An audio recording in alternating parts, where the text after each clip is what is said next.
Sin is always rooted in, even for a moment, thinking I'm smarter than God, thinking that I know better, think that my way is better than His way.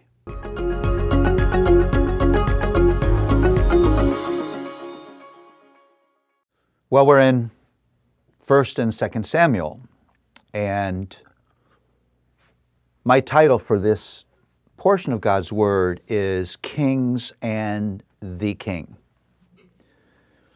It is, again, tempting to think of 1st and 2nd Samuel as the biographies of two kings, King Saul and King David. And to make the big contrast in Samuel between Saul and David. The old way that is handled is Saul's an unrighteous king and David is a righteous king. And that really misses the power of the real content of Samuel. Samuel is actually not a contrast between David and Saul, although there are contrasts there, and I'll talk about those in a minute, but a contrast between these two flawed kings and the King of Kings. Because what you really do see is, how does God operate? What does He require of His people? And what does He do when His people fail? That's the message.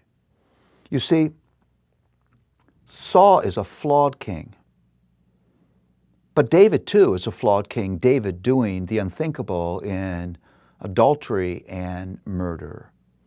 The difference between these two kings is with Saul, God is not central at all. There's no indication that God is central in the heart and life of King Saul. For David, God is central. And David ends up confessing sin and returning to his Lord.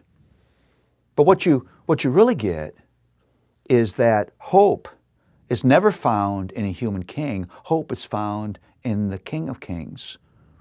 That king, the king, is righteous and will not, in holiness, tolerate the rebellion of his people.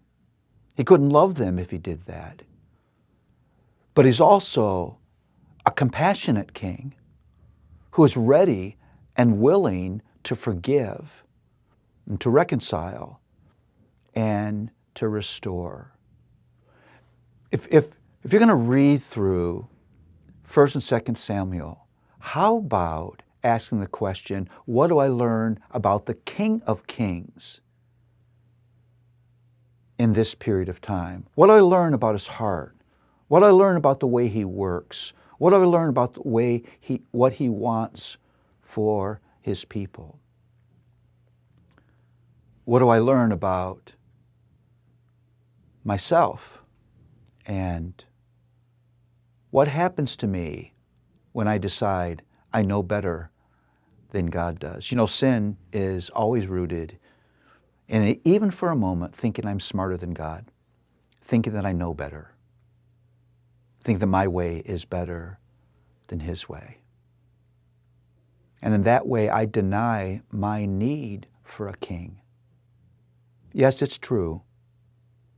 Israel needs a king. But they need something more than a human king.